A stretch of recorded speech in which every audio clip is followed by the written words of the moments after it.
He's one of the most exciting athletes in a division that is soon to be the most exciting. It's Coopar Royal. We got him here. Ladies and gentlemen, this is your main event. Live from HBF Stadium Festival Hall. Melbourne Pavilion. Not even backstage, we're literally outside. Was that the best fight card in Australian MMA history? Call me crazy, but make sure you call me when I'm right. Be good if the Aussie MMA Instagram page would give us a bit of glow up because welcome to the Australian MMA podcast. My name is Mitch Chinley, and today's guest is Coopar Royal. He is a very exciting flyweight. Just if you watch him, just the way he moves inside the cage is pretty special. And he talks a gang of shit, which is always good.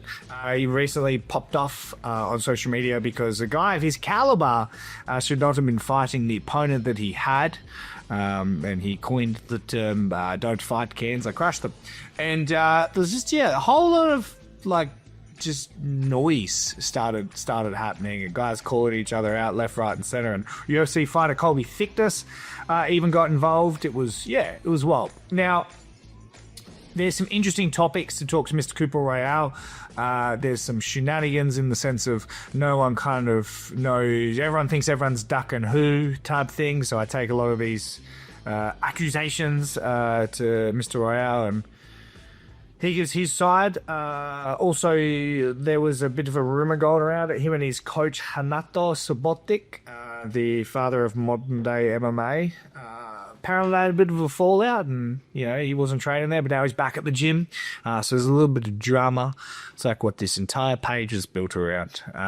It's got every aspect of it. Coopar Royal is definitely a talented fighter. No one can deny that, and we'll just have to see how far he can go. But he's a confident lad, and always like having a chat to him. I think this is actually the first time he's appeared on the show. But he's a hell of a guy, hell of an athlete, and if things align, he could be a hell of a star.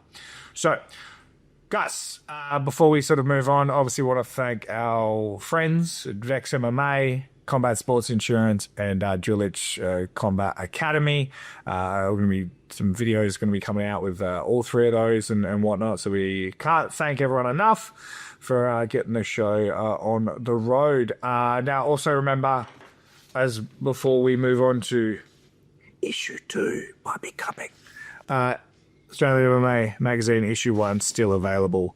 With signed prints, memorabilia, all that sort of stuff. Just go to shop.australianmma.com.au. But ladies and gentlemen, it's Coopar Royal. Ladies and gentlemen, welcome to the show. Stirring a bit of shit lately. It's Coopar Royal, mate. Welcome. What's good, bro? First off, is it Coopar Royal or Coopar Royal? Because your tapology. Coopar Royal. Yeah, everybody gets that wrong. Yeah, what's going on with that? I don't know, bro. I've reached out to him, tried to get him to change my name, but everything stuffs up. Like even government documents and stuff, they can't spell my name right. So don't act like you've ever filled out a government document.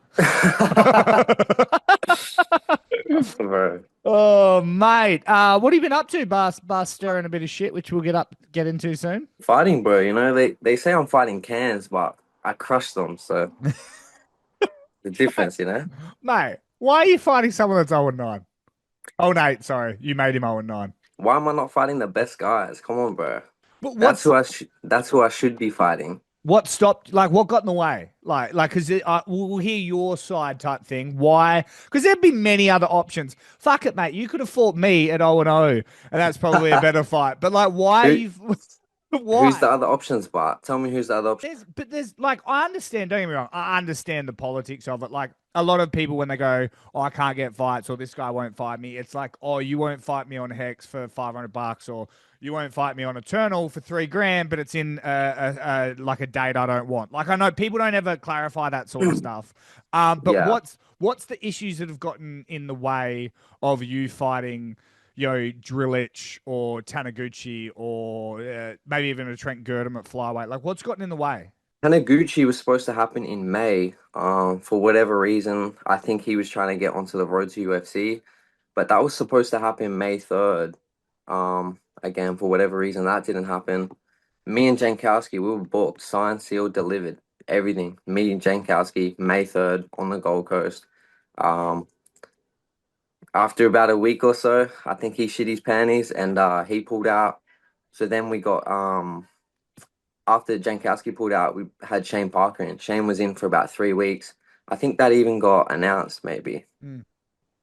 I can't remember because there were so many pullouts, but Well, then go back to the Shane Parker, the more recent ones. Mhm, Why did that not mhm. happen? Yeah, so Taniguchi pulled out. Then me and Frank, that was everything. Side Sentinel delivered. He pulled out for whatever reason. Shane Parker was in. Shane, that fight was going ahead for maybe 3 weeks or so. And then shout out to Shane because he's one of the only real G's left in this game. He actually messaged me himself and said, hey, look, I've got an injury. Whatever, I'm not going to be able to do this date, but hey, can we push it back to this date? And me, I wanted to fight ASAP. So I said, look, bro, I'm not going to push it back. I'm trying to fight on this date. So I wish you all the best, but I'm going to continue chasing this date. That's when Larsenesi, your boy Larsenesi, he was offered this fight. He says he was not offered this fight. He was offered this fight 100%. For whatever reason, he didn't take it. And then I think we were left with like maybe 3 weeks until the fight, and we offered the fight to Etchell again, and for whatever reason, he couldn't make the dance either. So why'd the last Nisi fight not happen? Did it just not get? He just, Ask your okay. boy. I don't know. Ask your boy. He's saying this fight never even got offered to him. He said this fight never even got offered to him. What did he say in the interview the other day? When you asked him about me, I've been telling you to ask these boys about me. When you asked him about me, he said, "Oh, you know, he's doing his own thing. He's out there. He's not really fighting the top guys. I want to fight for the belt. So that's my next fight. I'm going to fight for the belt. He should be calling out the top guys." I'm calling him out, man. He's fighting for the belt next, yeah? So he's one of the top guys. That's the fight to make right now. Taniguchi's going to fight Drillage. You already know. There's only one fight to make, and it's me and Larsenesi. That fight's been offered. That's been sent and offered right now. So it's on his end if he wants this fight or not. Like recently, that's been offered. Like right now, this fight's been offered in the last week or so. And this will kind of take us into another topic as well. But do you think that, you know, because fighters often think like, hey man, I'll fight anyone, give me any fight, I'll take it, and that's well and good. But normally their management or their team or their coach maybe isn't as transparent with you going, oh man, we actually turned that down. Like, well, we didn't tell you. Like coaches don't do that, but like don't say that, but they end up I doing understand that. I understand that. But on your end, are you aware of you still with Renato now? Yeah, of course. Yeah. Of course. So did he do you know if he's turned down anything that you're not necessarily aware of? Nah, we communicate on all of that stuff. He would have told me. You sure? 100%. 100%. We're not turning anyone down. We're trying to take the hard fights. It's not our fault that we had to fight the taxi driver's cousin. Mate, the taxi driver. Hey, You fought his training partner. Word on the street, we found this guy from the same fight, the same place that Colby found his last 3 opponents. So it was perfect. Hey, fucking no one gave Colby as much shit as me. Like I'm with you on that, and Colby will agree. But Bro, what's he talking about? For real, like what's he talking about when Cooper won't fight Kasib? I've never once entertained a bantamweight fight. Ever. Anytime I've ever had communication with Hex, I've been clear as I want a 125 fight. I'm only interested in flyweight fights. Last year, I probably got offered Colby 3 or 4 times, back to back to back. Every single time I said, I'm not interested in fighting at bantamweight. If he wants to come down to flyweight, we can make it happen. I'm not interested in fighting at bantamweight. So when he's in the comments, having the back and forth with every man and their dog about he won't fight Kasib can't get a fight. The same way he's asking me to jump up to bantamweight, why doesn't Kasib jump up to featherweight? And ask yourself, why is Kasib not in the comments? I reckon he's on the back end like, Colby, what are you doing, bro? The dude's a weight class below. Wait, he's making no sense. And I reckon that's why Kasib's quiet, because Kasib thinks his boy is a dickhead. Nah, look, I will give you that in the sense of like Kasib is a massive bantam in terms of like thickness and everything like that. He's pretty big. I've trained with him before. He's good. How'd you go? Well, we don't talk about sparring, you know what I mean? But yeah, I can sort of stick up for you on that side because even the bantamweight fight you had was against I think Daniel Mitchell, was that correct? And he's essentially a flyweight too. Was a bantam, wasn't it? Dan Mitchell? Yeah. Yeah, 3 days notice, bantamweight. Yeah. Yeah, but to me, he's a bit more of a flyweight anyway, where Kasibi's like massive. So it's like I do see the difference. Then Missweight his next like 2 fights, I believe. At bantamweight. I mean, I don't think he's a flyweight. You reckon? No, not really. Okay, well I was trying to help you out then. Fucking then you can fight bantam. I don't think he's a flyweight when he's missing weight at bantamweight. Yeah, then fight bantam because you fought a bantam guy. Like I just tried to help you then, and you just you just basically said that he's actually quite heavy. Then why won't you fight bantam? I can fight at bantamweight, but there's flyweight fights to be made, and that's my division. So I don't know why we're trying to beat around the bush and go up weight divisions, go down weight divisions. Like there's flyweight fights to be made. The boys aren't fighting. These fights should be happening. Like me and Taniguchi should have happened. Me and Fernandez, it can happen. Me and Drillich, that should happen in Perth. Like there's fights to be made. Do you think though that the fact that you take on a guy that's 0-8 and whatnot, surely a guy of your caliber, and the critique comes from people that know how good you are. Like if I fought an 0-8 guy, they'd be like, that is an equal matchup. But like when you fight an 0-8 guy, everyone's like, the fuck, man, like you're right on the cusp of sort of making it. So when you take that fight, surely it's better to not fight than fight an 0-8 guy. I don't agree with this. Like even when I made my pro debut, November 2022, I didn't fight again until I fought Keone, and that was 11 months. And then I had the run there back to back to back where I was lucky enough to get the fights on one championship. And then with contract issues or whatever, there was another gap from April till December. That was another 7 months. And then after December, I didn't fight until July. So like there's another 8 months. Like there's these big periods of inactivities through no fault of my own. Like there's no major injuries here. There's no reason I should be on the sideline. So when you say like surely I should just be waiting on the sideline and not taking these fights, I disagree. I wasn't supposed to fight the dude I fought. I was supposed to fight a guy from his gym who Aaron Tao fought. Again, these other boys are fighting the taxi drivers, which made it much easier for us to find these taxi drivers to fight. The interesting thing with it is even a year and a half ago, 2 years ago, people thought, you couldn't just fight taxi drivers to get to the UFC, where now you kind of can, as long as you've got like one or two good matchups. Hold up, I got to cut you off here. I let your boy off the rip. I let Aaron off. He's been offered this fight so many times on the New Zealand scene as well. Shuriken, SFL, ask these promoters. These fights have been offered. But then why aren't they happening? Bro, I don't know. Come on, I'm asking the same question. How come when I talk to everyone, they're always the guy that is not, everyone's ducking them? You have to admit that there's been at least one or two times where you've turned down a fight against one of these flyweights. Who? I'm asking you. Is there a time where maybe injuries, maybe timing, maybe something like that? No, never.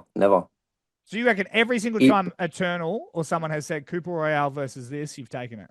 Ask him. All right.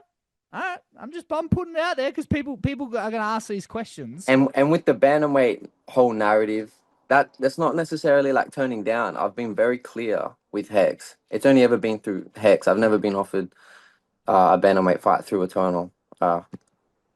Maybe Cam understands business a little bit better. He understands weight divisions. Who knows? I've only ever been offered through Hex with the bantamweight fights, and I've been very clear that this is not an interest of mine. Why is it? Is it just what you walk around at? You don't think it's a smart decision to go bantam? It's just my weight division. Like this is what I walk around at. I'm a small dude. These guys, their frame is 10 kilos heavier than me. We're not the same weight class. If you have to just keep fighting 0-8 guys, like if you get offered another fight, obviously off the back of all this attention, will you take another taxi driver's cousin? I would, bro. I would take one tomorrow. 100%. Either I fight the best guys or I fight taxi driver. Well, okay. So you want, just so everyone is clear, you and your team have offered to fight Joseph Larsenisi. Yes, September. September. So if that doesn't happen... I mean, where's his pen? That's... Okay, so that we're saying, and I'm going to ask him, so it will be Joseph Larsenisi's ask him. But you already asked him. You already asked him about May. You already asked him about May, and he said no. So you ask him about, has he been offered for September? He has not, bro. Like, come on, these offers have been sent. Okay. All right. So someone, I'm gonna find this out because if Joseph says no, then I have to talk to Cam, and Cam, Talk to Cam. Don't go through Joe. Go straight to Cam. Now, mate, the trickier thing is that, and I love him. He's an acquired taste to some, but your coach, your boy, Renato Subotic, the modern day father, The modern deity, father of MMA. God, he Godfather. created mixed martial arts. When it comes to him, he has had critique of taking matchups that other promotions offer him and going somewhere else with it, therefore pissing off the original promoter. Do you think, once again, love him, not talking shit, but do you think that maybe he is getting in the way of you getting matchups? Of my fights? Yeah. No, because I've been handling my fights. Have you? Yes. All the time? Yeah, for the most part, the ONE FC fights, coach sorted those out. But majority of my career, even my amateur career, I've sorted all the fights out all myself. Before we kind of move on, is there any bit of that sort of situation that you want to clear up? What situation? Like, Just guys maybe giving you shit about fighting taxi drivers and not getting fights and yeah, is there just, I mean, you've already covered a lot, but is there anything there that you just kind of wanted people to know, or has someone said anything that you want to clear up? no, I don't really give a fuck about any of that, bro. Like, I fought this taxi driver because the best guys aren't fighting. Nobody else would take a fight on this date. As I said, I was trying to fight the guy who Aaron Tao had fought on Shanggu Fight Night, or Kangoo Fight Night, as you call it. He didn't want it, so his teammate ended up taking it. But like, we only took this fight short notice because we just can't get anything else. As I said, May kept falling through. Aaron Tao last year, he's been offered this fight many, many times. Larson Leslie's been offered this fight many, many times. Jankowski many, many times. Taniguchi and myself, we should have done it in May. Didn't go ahead for whatever reason. These fights aren't happening, but as of right now, there's been an offer sent to Larson Leslie. And as of right now, again, because of this back and forth, I never knew the Kasib fight was an interest of anybody's, but they were reaching out to us. So the Kasib fight's been offered to Hex. Come down to flyweight. It's been offered. I like it. No, now, mate, I got to ask you. You can answer it if you want, or if you're not. But we heard whispers that you were no longer with Renato Subotic. There was some dramas at a fight show that separated you guys for a couple months. Now, you like I said, you can go into it if you want to, or you don't. Dramas at a fight show. What dramas? That apparently you and Renato had a bit of a blow up backstage, and he quote unquote kicked you out of the gym. Is that true? There was no at the back of a show. What? Maybe not at the back of the show. Maybe it was somewhere. Was there a disagreement between you and Renato that had you leaving the gym? I live with Renato. Well, I heard. Let me. Not hear, right now. Not right now. I'm back in all Queensland right now. I'll tell you the rumors. I'll tell you the rumors. After a show, apparently you went off at him for some reason. And you said all you do is care about Instagram. You don't actually care about your fighters. You live with Renato. When you got home, all your shit was outside. He told you can't train with us anymore and you got to live somewhere else. Now, is that true? No.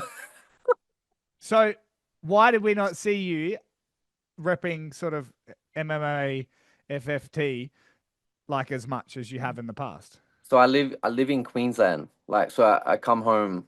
I can't stay in New South Wales as much. I can't stay in Sydney as much, just, financial wise. So yeah, and with like all the fights falling out back to back to back, I wasn't able to go to Sydney. I would have, if these fights were able to go ahead, I would have gone to Sydney to do camp. So you never left the gym at all? I mean, there's periods where I'm not at the gym. No, but like there was never like an argument where you kind of were like, fuck this place. No, I left the gym and joined another team. And so there was never some disagreements or silence between you and Renato? No. Okay. Now, Renato cops a lot of shit, right? Did Colby say this? No, bro. Trust me. I've heard it from many people. But look, I wouldn't be me if I didn't ask these questions. There's a lot of rumors going around. I've heard them from multiple people. Yeah. So if I didn't ask you, maybe everyone walks around thinking there's a bit of shit going on. But I ask you now, and you have told me the truth, and now everyone goes, "Cool, they're rock solid," and that you can Yeah. confirm that you and Renato, there was no issues there, and you guys are rock solid. Yeah, we rock solid. We're like this, bro. Love it. Now, why We're do you gonna think? keep crushing the flyweight division, and if not the flyweight division, we're gonna crush all the taxi drivers. No, mate, why do you think Renato cops so much shit? Because he's killing it, man. Like no one else is doing it like that. Nobody wants to see people as successful as he is. Like we just nobody likes it. Everybody hates. Like Colby's in the comments. What's he in the comments for? Like he's messaging me like, sorry man, I'm not trying to start shit. Like, what are you trying to start? Of course you're trying to start shit. You're trying to get some shit popping because you got no noise to you. I'm the most popping flyweight in this whole shit too. You know this. You know this. No one else. The division's boring right now. I think it's about to pop off. I think it's doing real well. It should be popping off, and if the right fights are made, this shit will pop off. So So a little bit more on Renato, your coach. Like, what is it about him that obviously has you train there with no sort of issues whatsoever, and you kind of putting your career in his hands and whatnot. Like, what is it about Renato that you go, man, this is the guy that I want to sort of rock with? he's obsessed with the game. Like I've never met anybody like that. From the moment I first met him, we met overseas, in Abu Dhabi at the IMMAF thing, and we just clicked instantly. Like we roomed together that night, and instantly I was like, this is the guy that I'm doing my career with. Like 100%. I'm going all the way with him. He's insane for the game, man. I'm trying to sleep. It's 3 a.m. and I can hear him in the bathroom doing videos. I can hear him editing the videos. 3 a.m. Comes into my room, 4 a.m. Hey, let's go read this Customato Mike Tyson book. He's mad for this game. He loves it. Yeah, I do. I mean, I like him. I think he's a great character. I think he's great for the sport. But it's funny how guys like him really are like quite polarizing. Were you? Did you hear his U.S. federal prison story? What was your thoughts on that? Yeah, I heard about that. What's your No thought? comment. Me no hablo inglés. Come on, girl. You must have been worried sick, mate. He's fighting gang members in prison. Nah, his takedown defense is too good. Too good. Oh, mate. Look, what's sort of what the next sort of 6 months, a year look like for you? For me, Mm.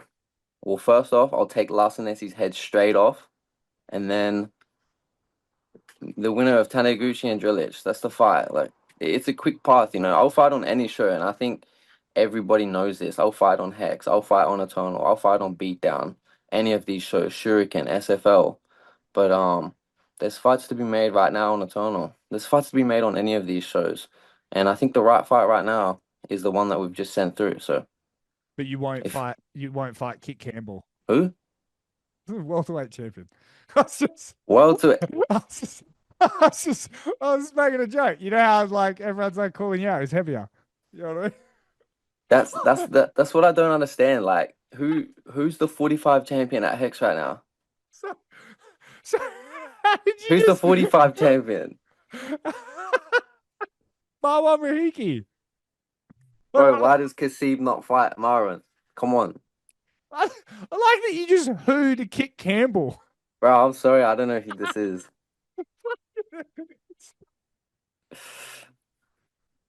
No, that's mate. He's like one of the most like he's been around for like 15 years. Love it. Are you googling him? He's Oh yeah, I see. he's googling Kit Campbell. Fucking kidding. Nah, he's way too big for me, bro. Way too big. Yeah, that's my whole point. I can't believe you were supposed to just be like, "Yep, no." Do you not watch the scene, or do you not care? Do you just care about you? Nah, I watch my division. I like the scene. I stay up to date with all of it, but mostly the lower weight classes. I don't really know too much about no Kick Campbell and any of these welterweights. Fuck, that made me laugh, mate. Before I let you go, a little like sort of insight into your career. Like, why did you even begin mixed martial arts? I mean, I guess I always had like an interest in MMA. My brother would show me like DVDs when I was a kid, but I didn't really know too much about it. And just like growing up in central Queensland, I didn't really think it was an option. So it wasn't until I was like 18 that um I really got into it. And I was talking to my brother and I said, "Hey, there's a gym here. Like, can you take me to the gym?" He's like, "Yeah, yeah." And I said, "If you take me to the gym that one time, like, you'll never need to take me again." And he took me this one time, and that was all she wrote. I was just, yeah, I don't know. I left school at like, 14 and started going down the wrong track, stuff like this. So I needed something. Nothing ever gave me a sense of like a purpose, or I never really had interest in too many things. So this whole fighting game was the perfect storm, really. Like I didn't get into it to get fit or to learn to fight. Like I got into it for the purpose of cage fighting. Cage fighting is what I got into the sport for. I'm a martial artist, but I'm a fighter before anything. Yeah, I love this game more than anything. So, how old are you now? 25. So you've really only been doing it for 7 years, no other background. Yeah, 7 years, no background. Wow, because you're so like flowy and like you've got the sort of movements of a guy that's been doing it since he was like 6. Yeah, everybody says this. Everybody Yeah. says this, but no. Wow, interesting. And where, like, how do you balance your career with like life? Do you work on the side? Like, how do you make it work? Yeah, of course. Like when I'm back here in Queensland, just like labor, roofing, Oh, really? stuff like this. Damn. Whereabouts in Queensland? Central Queensland, Rockhampton. In Rockhampton. Shit, mate, you get better fights at the pub. Oh, You like wrong path and stuff. Do you sort of get tempted by it these days again, or like obviously being like, because a lot of people when they return back to like their hometown and shit, their friends is like, hey, come out, come drink or whatever. Do you get tempted at all? nah, man, nah. Like, yeah, a lot of the people like that I grew up with from around this area and stuff, it didn't end up too well for them. So Mm. I was very lucky to have found something to get me away from that. And where do we see you in 5 years, mate? 5 years in the UFC for sure, Love it. And in the flyweight division, not the welterweight. you'll be working with your boy Campbell. And mate, after it's all said and done, how does Coopar Royal want to be remembered in mixed martial arts? Ooh, big question. I want to be pay-per-view star. I want people tuning in. I want like when you hear my name's on the card, like they're watching that. They're getting all the boys together and they're tuning in. Yeah, like pay-per-view star. Yeah, Sick, man. this is what I want. And final question: when you get an Uber, do you like check out their stats to see if you might want to fight them? Uber, not really, because I'm more interested in the taxi drivers. Like they're older. The Uber is more of a newer age kind of thing, so they tend to be too young and youthful, and they might have a chance against me. The taxi drivers usually 40 to 50 years old. They're slow, and I just crush them. I don't. I crush all these cans, baby. Cooper out. I don't fight cans. I crush them. Mate, you are the absolute best. I'm glad we can finally chat, and I'm sure this will stir up some shit. And I'll have to get you back on real soon for September when you fight Last Nisi. Yeah, fight news dropping soon, bro. Come on, Ah, it's all up to the other side. love it, mate. All right, chat soon. You're the best. All right, bro. See ya.